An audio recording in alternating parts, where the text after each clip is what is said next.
Este episodio de la Estrategia del Día es patrocinado por Aeroméxico. En 2025, más del 90% de los vuelos de Aeroméxico aterrizaron puntualmente. Este resultado la consolida como la aerolínea más puntual del mundo en el ranking de Cirium. Así que ya lo sabes, si quieres llegar a tiempo, viaja con Aeroméxico. Conoce más en el link de la descripción. Muy buenos días. Estados Unidos contraataca a la estrategia dólar por dólar de Canadá. México crece más al segundo trimestre y actualiza su dato de inflación a la primera quincena de agosto. También vamos a hablar del plan B de Trump para cobrar las visas H-1B. Y la dueña del Oura Ring prepara su salida a bolsa. ¿Quién lo usa? Martes 25 de agosto. No olviden hacer clic al botón de seguir del podcast, activar la campana para que puedan recibir la alerta de un episodio nuevo cada mañana. ¿De qué estamos hablando? Da inicio el contraataque comercial, y así seguramente se irán Estados Unidos y Canadá en una guerra de aranceles que hoy no ofrece una salida fácil. Será un juego de a ver quién puede más, a ver quién aguanta más. Canadá dispuesta a asumir los costos económicos y Estados Unidos con elecciones a la vuelta que pudieran jugarle en contra al Partido Republicano por las decisiones del presidente Trump ante una ciudadanía que se queja actualmente del alto costo de vida. Lo de Canadá viene simplemente a agravar la situación porque una guerra de aranceles con su vecino canadiense no le es precisamente favorecedora. En fin, en el transcurso del lunes 24 de agosto, el presidente Trump respondió a la represalia dólar por dólar que Canadá pretende aplicar desde el 8 de septiembre.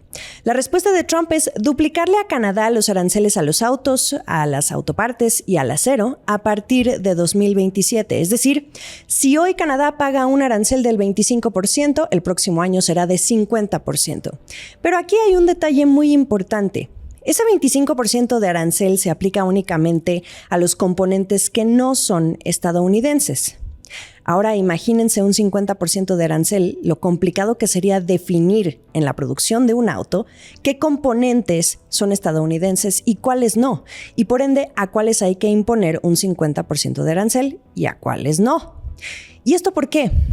Porque en América del Norte, gracias a la fortaleza de las cadenas productivas de México, Estados Unidos y Canadá, los socios comerciales de Norteamérica, los componentes de un auto pueden llegar a cruzar las fronteras entre estos tres países hasta 8 veces antes de que un vehículo sea terminado.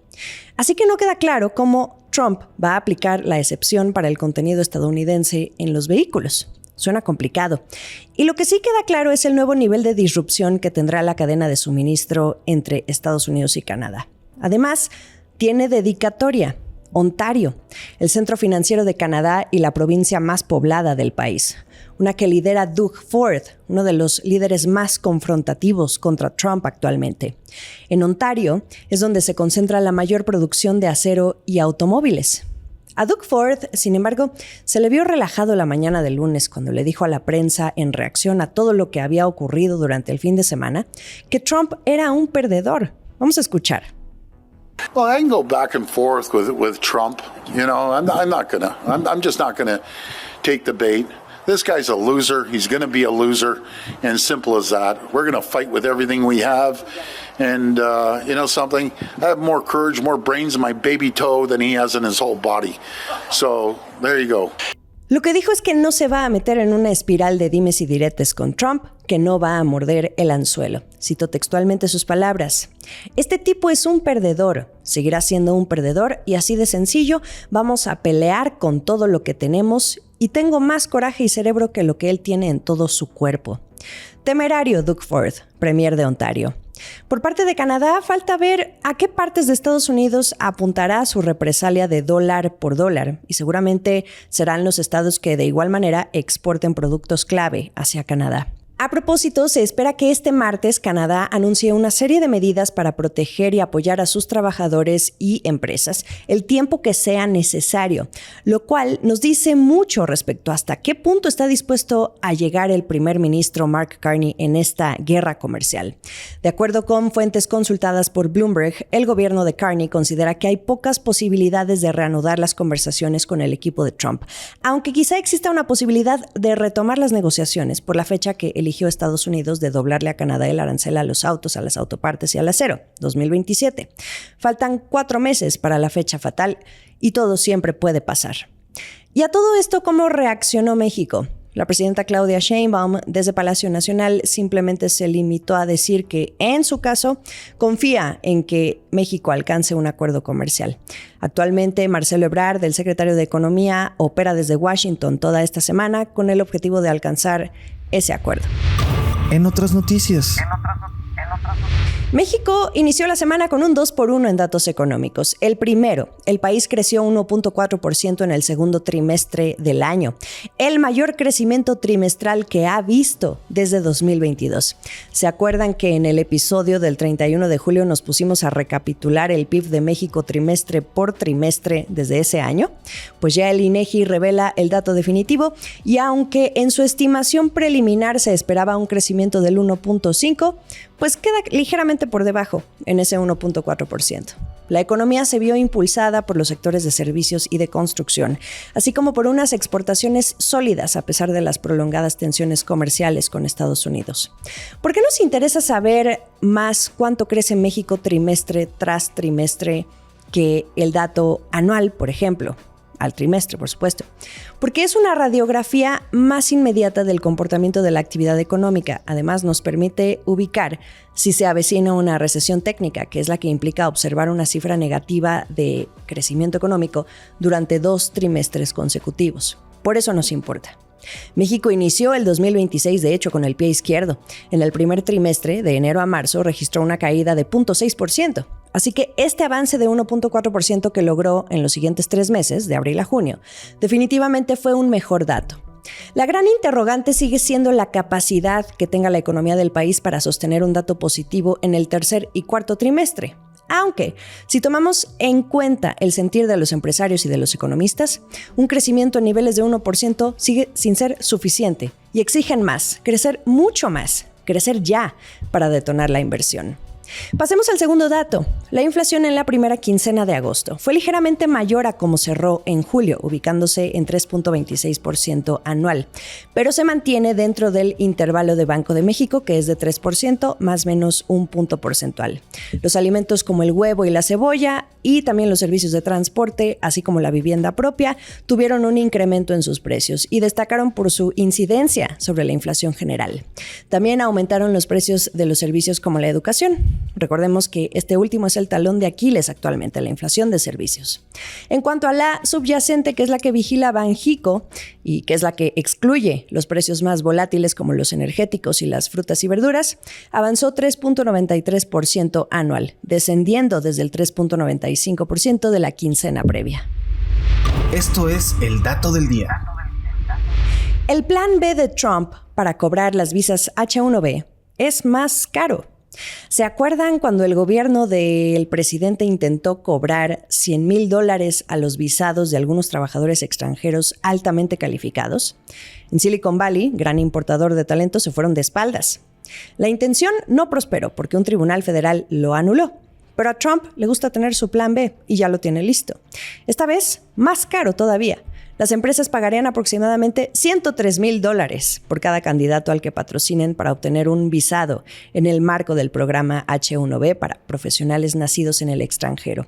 Esto se anunció el 24 de agosto en una propuesta normativa.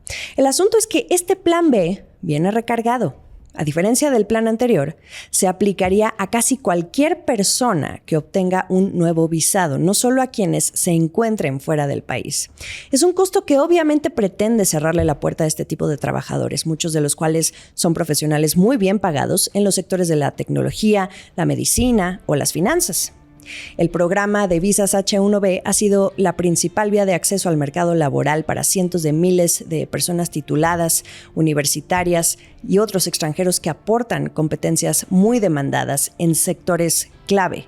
Pero en los últimos años se ha convertido en un blanco preferente de quienes critican una política de inmigración laxa, ya que sostienen que esas visas H-1B le quitan las oportunidades a los trabajadores de Estados Unidos. Los analistas están advirtiendo de que si desaparece una de las principales vías para trabajar en Estados Unidos, que es esta visa H-1B, Estados Unidos va a perder a algunas de las personas con el mayor talento del mundo y que ahora disponen de más opciones, por ejemplo, en países como Canadá o regiones como Europa, así como en países en desarrollo de donde proceden muchas de las solicitudes de visado, como la India y China. El último sorbo. ¿Quién utiliza un Oura Ring? Estos anillos inteligentes que monitorean tu salud, tu estado físico, tu sueño, tus pensamientos. No es cierto, exagero, pero sí las primeras 4. La empresa que los fabrica, Oura Health, está buscando salir a bolsa. Va por $3,000 millones, según pudo conocer Bloomberg News, de acuerdo a fuentes familiarizadas con el asunto. La oferta pública inicial podría tener lugar tan pronto como el próximo mes de septiembre y podría valer más de $16,000 millones esta empresa.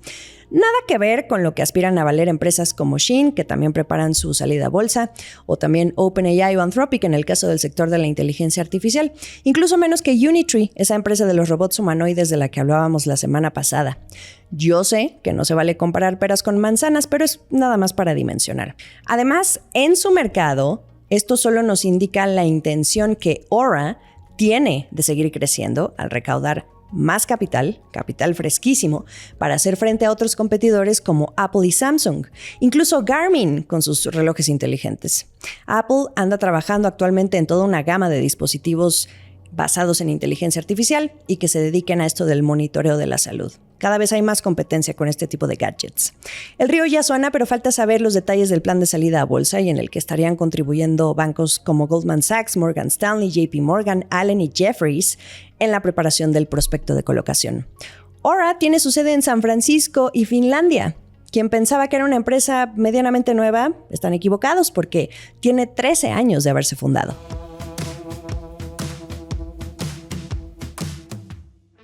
Lo mejor de la información económica y de negocios está aquí todos los días en La Estrategia del Día. Estamos en Spotify, Apple, Amazon, por ahí nos pueden escuchar. Recuerden que también pueden vernos a través de video en una transmisión diaria en Twitter, @laestrategiamx, y también en nuestro canal de YouTube. En Instagram sigan a La Estrategia del Día y a mí me encuentran como Jimena Business. Feliz martes, nos escuchamos mañana. Esta fue La Estrategia del Día, escrito y narrado por Jimena Tolama, producido por Arturo Luna y Daniel Hernández. Que tengas un día muy productivo.